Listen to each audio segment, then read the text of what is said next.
पता नहीं इस खेत में कब अच्छी फसल आएगी। जितनी बार भी कोशिश कर लूं, पर फसल सूख ही जाती है। अरे अब यही सोचते मत बैठिए, जाइए और उस पड़ोसी गजानन से बात कीजिए।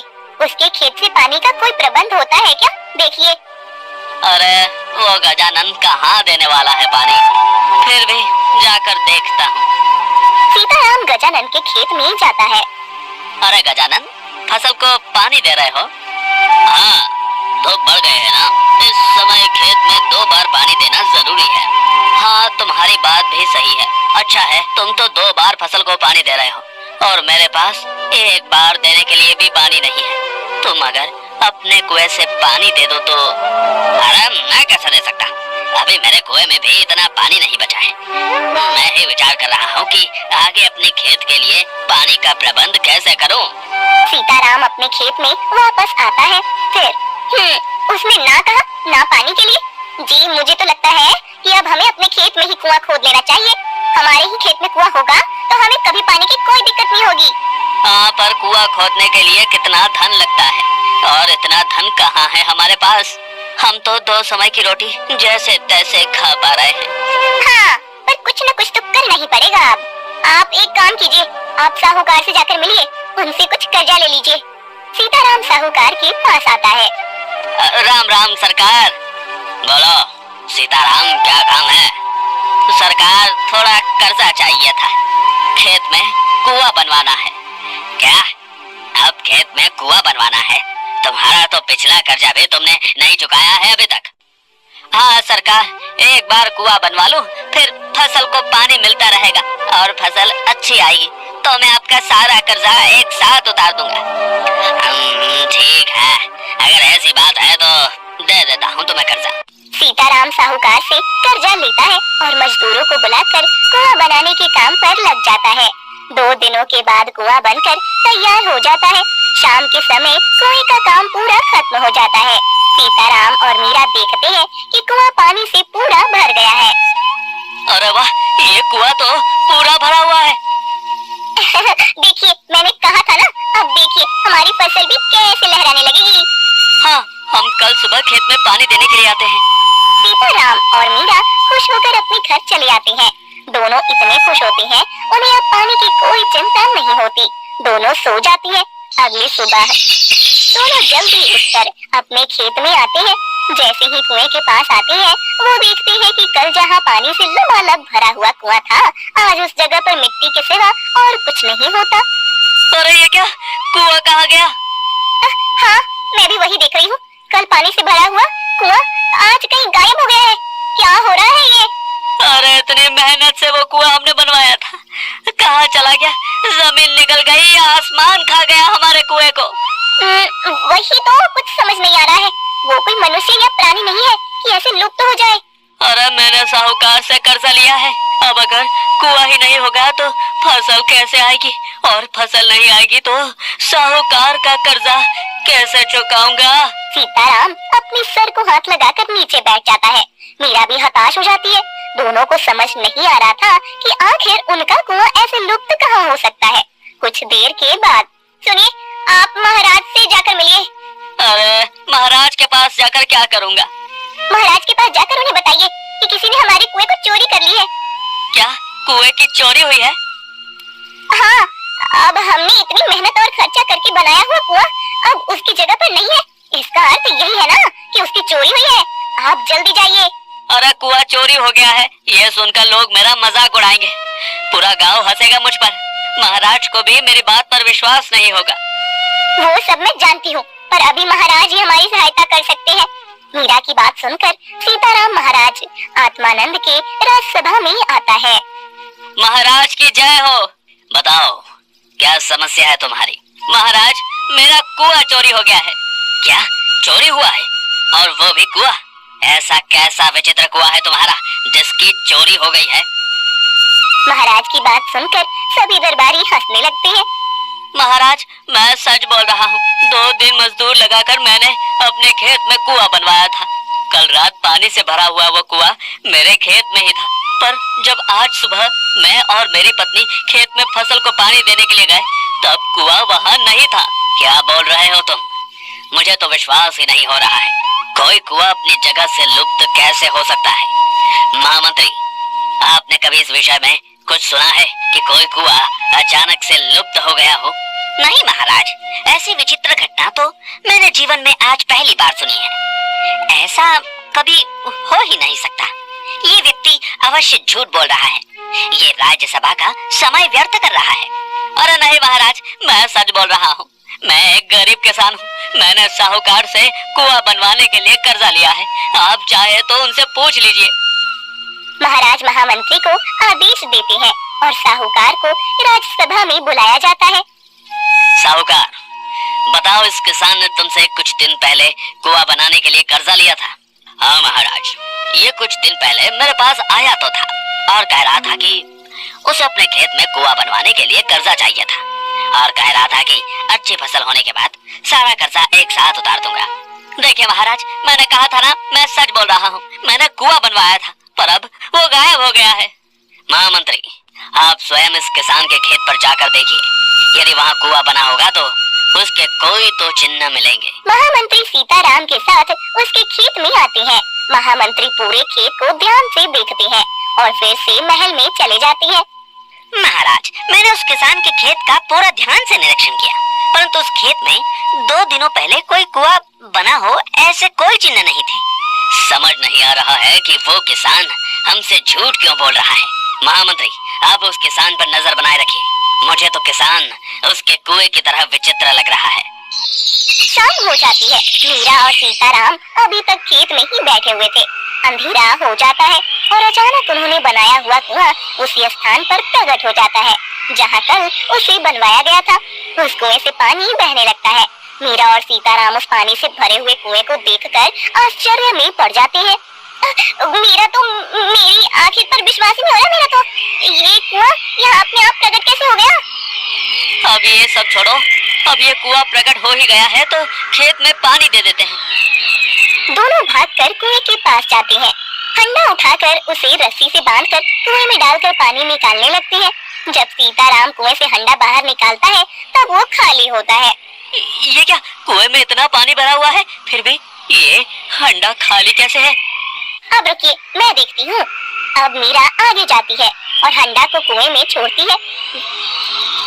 वो हंडा को कुएं से बाहर निकालती है। वो भी खाली होता है। अब दोनों डर जाते हैं। सुनिए, अब मुझे ये तो कुछ विचित्र प्रकार का लग रहा है। हमें इस कुएं से दूर ही रहना चाहिए। मुझे भी कुछ समझ नहीं आ रहा है, ये सब क्या हो रहा है। चलो अभी हम घर चलते हैं, कल आकर सोचेंगे क्या करना है। मीरा और सीताराम घर आते हैं। अगले दिन दोनों डरते हुए खेत में जाते हैं। तब फिर वो कुआं वहाँ नहीं होता। अब तो दोनों के पैरों तले जमीन ही खिसक जाती है। मीरा सीताराम से कहती है कि ये कुछ अजीब हो रहा है, हमें किसी ज्ञानी की सहायता लेनी चाहिए। दोनों वन में चले जाते हैं। वन में एक बहुत बड़े साधु थे जिन्हें भूत, भविष्य और वर्तमान के विषय में सब ज्ञान था। उनके पास चले जाते हैं। साधु बाबा, हमारा रक्षण कीजिए। क्या हुआ पुत्र? साधु बाबा, मेरे खेत में बनाया हुआ कुआं अचानक गायब हो जाता है। हाँ साधु बाबा, हमने बड़ी मेहनत से कुआं बनवाया था, पर सुबह जब हम खेत में जाते हैं तब कुआं अपने स्थान पर नहीं होता। बाबा जी, आप ही हमारी सहायता कर सकते हैं। आपको तो तीनों कालों का ज्ञान है। आप ही बताइए कि उस विचित्र कुएं का रहस्य क्या है। पुत्र, हमारे इस जन्म में जो भी अनुभव हमें आते हैं उसकी कड़ियाँ हमारे पिछले कई जन्मों से जुड़ी हुई होती है। तुम्हारे साथ ये जो विचित्र घटना घट रही है उसकी कड़ी भी तुम्हारे किसी पिछले जन्म से जुड़ी हुई है। आप क्या कह रहे हैं साधु बाबा? मेरी कुछ समझ में नहीं आ रहा है। पुत्र, तुम्हारे पिछले जन्म में तुम एक बहुत बड़े साहूकार थे। उस समय तुम बहुत धनवान थे और तुम्हारे बड़े बड़े खेत थे और तुम्हारे बड़े बड़े खेत में एक बड़ा कुआं था। वो कुआं इतना बड़ा था कि पूरे गांव की प्यास बुझा सकता था। उस कुएं का पानी कभी खत्म नहीं होता था। एक बार गांव में अकाल पड़ा था और एक दिन साहूकार जी, गांव में अकाल पड़ा है। आपके खेत के कुएं में इतना पानी है, अगर आप कहें तो मैं थोड़ा पानी अपने घर ले जाऊं। घर में बिल्कुल भी पानी नहीं है। पूरे गांव में मेरा ही ये कुआं है क्या, जो तुम मेरे कुएं में पानी लेने आ गई हो? क्या बुढ़िया? साहूकार जी, गांव के सभी कुएं सूख गए हैं। किसी भी कुएं में पानी नहीं है। सभी गांव वाले प्यासे हैं। इसका मतलब है कि अगर मैंने तुम्हें पानी दे दिया तो एक एक करके सभी गांव वाले मेरे कुएं से पानी लेने आएंगे। मैं नहीं दूंगा तुम्हें पानी। कमला काकी चली जाती है। उसे रास्ते में वसुधा मिलती है। उसके हाथ में खाली हंडा था। क्या हुआ कमला काकी, दे दिया साहूकार ने पानी? अरे कहाँ, वो साहूकार तो बड़ा ही दोस्त है। हम सबकी जमीनें उसके पास गिरवी है। उसका ब्याज जीता है और हम पर ही रोब जमाता है। मुझे बोल रहा था कि गांव किसी दूसरे कुएं से पानी भर लो। वो मुझे बोल रहा था कि जाओ कहीं और किसी और गांव से पानी भर लो। क्या उसने ऐसा कहा? आपने उसे बताया ना कि सभी कुएं सूख चुके हैं? हाँ, मैंने उसे कितना कहा कि गांव में सिर्फ आपका ही कुआं ऐसा है जो पानी से भरा हुआ है। तो कहने लगा कि फिर अब एक एक करके पूरा गांव मेरे कुएं से पानी लेने चला आएगा। उस दुष्ट के पास अभी पानी है, इसलिए उसे बहुत घमंड आया है। और अगर कभी ऐसा दिन आया कि उसे पानी के बिना तड़पना पड़े, तब उसे हमारी पीड़ा का अनुभव होगा। तुम सही कह रही हो वसुधा, पर वो तो बाद की बात है। अभी हम सब क्या करें? पानी का प्रबंध कैसे करें? पूरे गांव में पानी के बिना लोगों की हालत खराब हो रही है। हाँ, अरे मैंने तो सुना है कि कुछ लोग ये गांव छोड़कर कहीं और जाकर बसने का विचार कर रहे हैं। अब सबके पास दूसरा कोई रास्ता नहीं है। अब अगर जैसे ही पानी का प्रबंध नहीं हुआ तो हमें ये गांव छोड़कर जाना ही पड़ेगा। कब तक हम पानी की प्रतीक्षा में यहाँ रह सकते हैं? ऐसे ही कुछ और गांव वाले साहूकार करोड़ी मल के पास आते हैं और पानी मांगते हैं, पर साहूकार करोड़ी मल किसी को पानी नहीं देता। गांव वालों के जानवर पानी के बिना तड़पने लगते हैं और कुछ की मृत्यु हो जाती है। फिर सभी गांव वाले अपनी जान बचाने के लिए गांव छोड़कर पानी की तलाश में निकल जाते हैं। सभी अपने कपड़ों की पोटलियां लेकर वन के मार्ग से जा रहे होते हैं। तभी उन्हें एक शिकारी बबूली मिलता है। अब इतने सब लोग एक साथ कहाँ जा रहे हैं? बेटा, हमारे गांव में अकाल पड़ा है। एक बूंद भी पानी नहीं है किसी के पास। हम सब पानी की तलाश में गांव छोड़कर जा रहे हैं। अब जहाँ पानी का प्रबंध हुआ है वहीं हम अपना नया गांव बसा लेंगे। अच्छा, मैं आपकी सहायता कर सकता हूँ। इस वन के उस पार एक नदी है। उस नदी में पूरे साल पानी रहता है। आप सब उस नदी के पास रहने जा सकते हैं। ये तो बहुत अच्छी बात है बेटा, पर इस वन के नदी है तो कहीं हमें किसी जंगली जानवर से संकट भी हो सकता है। नहीं काकी, मेरे होते हुए आप सभी इस वन में सुरक्षित हैं। कोई भी प्राणी आपको कोई संकट नहीं देगा। बबलू भैया, आप इतने विश्वास से कैसे कह सकते हैं? मैं बचपन से ही इसी वन में रहता हूँ बहन। मैं इस वन के सभी प्राणियों को पहचानता हूँ। ये प्राणी कभी भी बिना किसी कारण के किसी पर आक्रमण नहीं करते। ये वन उनका घर है। हम अगर अपनी मर्यादा में रहें तो वे भी अपनी मर्यादा नहीं छोड़ते हैं। आप निश्चिंत हो जाइए। इतने सालों से यहाँ रहने के कारण से मैं यहाँ के पक्षी और प्राणियों की भाषा भी समझने लगा हूँ। सभी गांव वाले बबलू शिकारी के पीछे चलने लगते हैं। सभी उस नदी के पास आकर रुकते हैं। गांव वाले नदी को देखकर भागकर नदी के पास जाते हैं और पानी पीने लगते हैं। सभी गांव वाले पानी पीकर तृप्त हो जाते हैं और बबलू शिकारी को धन्यवाद देने लगते हैं। बबलू शिकारी उन सब का रक्षण करने के लिए उनके साथ ही रहने लगता है। तुम्हें तुम्हारे पूर्व जन्म में सभी गांव वालों के श्राप लगे हैं। तुमने तुम्हारे पास इतना पानी होते हुए भी उनकी सहायता नहीं की, इसलिए ईश्वर ने भी तुम्हें दंड दिया और इस जन्म में तुम एक गरीब किसान बनकर जन्मे हो। साधु बाबा, मेरे पूर्व जन्म में मुझसे बहुत बड़ा पाप हो गया है, पर अब मैं उसका समाधान कैसे करूं? तुम तुम्हारे महाराज के पास जाओ। महाराज ने पूर्व जन्म में बहुत पुण्य का काम किया है।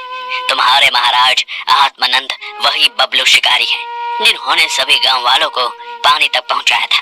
तुम महाराज को ये सब बताओ, फिर महाराज को कुएं से पानी निकालने को कहो। जब महाराज उस कुएं को स्पर्श करेंगे तो वो कुआं हमेशा के लिए उसी स्थान पर स्थित हो जाएगा। महाराज के पुण्यवान हाथ जब उस कुएं को स्पर्श करेंगे तब उसका पानी हंडे में आएगा। सीताराम और मीरा साधु बाबा को प्रणाम करके महाराज के पास आते हैं। सीताराम महाराज को साधु बाबा की बताई हुई पूरी बात बता देता है। ये तुम क्या बोल रहे हो किसान? तुम अब महाराज को तुम्हारे कुएं का पानी निकालने को कह रहे हो? नहीं मंत्री जी, मैंने नहीं, साधु बाबा ने कहा है। आप चाहे तो साधु बाबा को भी बुला लीजिए। महामंत्री जी, साधु बाबा ने यदि ऐसा कहा तो हमें उनके आदेश का पालन करना चाहिए। चलिए। सभी सीताराम के खेत में आते हैं। महामंत्री साधु बाबा को भी लेकर आते हैं। महाराज आत्मानंद के खेत में आते ही वो कुआं वहाँ फिर से प्रकट हो जाता है। महाराज उस कुएं के पास जाकर उसे स्पर्श करते हैं और कुएं में हंडा डालते हैं। जब महाराज हंडा को बाहर निकालते हैं तब वो पानी से भरी हुई होती है। अरे ये तो चमत्कार हो गया साधु बाबा, हंडा पूरा भर गया है। जो हंडा मेरी और मेरी पत्नी ने कुएं से निकाला तब खाली था, उसमें एक बूंद भी पानी नहीं था। मैंने तुमसे कहा था पुत्र कि तुम्हारे महाराज के हाथ पुण्यवान है। अब इस कुएं का पानी कभी खत्म नहीं होगा। महाराज, आप सबसे पहले सभी गांव वालों को ये पानी दे दीजिए। सीताराम, जब हर एक गांव वाला पानी भर ले उसके बाद तुम अपने लिए पानी ले सकते हो। महाराज आत्मानंद एक एक हंडा पानी सभी गांव वालों को देते हैं। उसके बाद महाराज एक हंडा पानी सीताराम की फसल पर डालते हैं। फिर सीताराम कुएं में हंडा छोड़ता है और इस बार वो पानी से भरा हुआ होता है। सीताराम को बहुत खुशी होती है। महाराज, महाराज चमत्कार हो गया, मेरा हंडा पानी से भर गया है। पुत्र, ये चमत्कार नहीं, आज तुम्हारे पिछले जन्मों के पापों का नाश हो गया है और गांव वालों से मिले हुए श्रापों का समाधान हो गया है। इसलिए अब यह कुआं हमेशा पानी से भरा हुआ रहेगा। परंतु एक बात हमेशा याद रखना, जो कोई भी जिसे तुम्हारी सहायता की आवश्यकता हो, जिसे तुम्हारे कुएं के पानी की जरूरत हो, उसे तुम पानी के लिए कभी ना नहीं कहोगे। नहीं साधु बाबा, जो अपराध मैंने अपने पूर्व जन्म में किया था वो मैं इस जन्म में नहीं करूंगा। सीताराम का कुआं पानी से भरा रहने लगता है। इस बार उसकी फसल भी अच्छी आती है। महाराज की पुण्याई और साधु बाबा के आशीर्वाद से सीताराम साहूकार का सारा कर्जा लौटा देता है और अपनी पत्नी के साथ खुशी से रहने लगता है।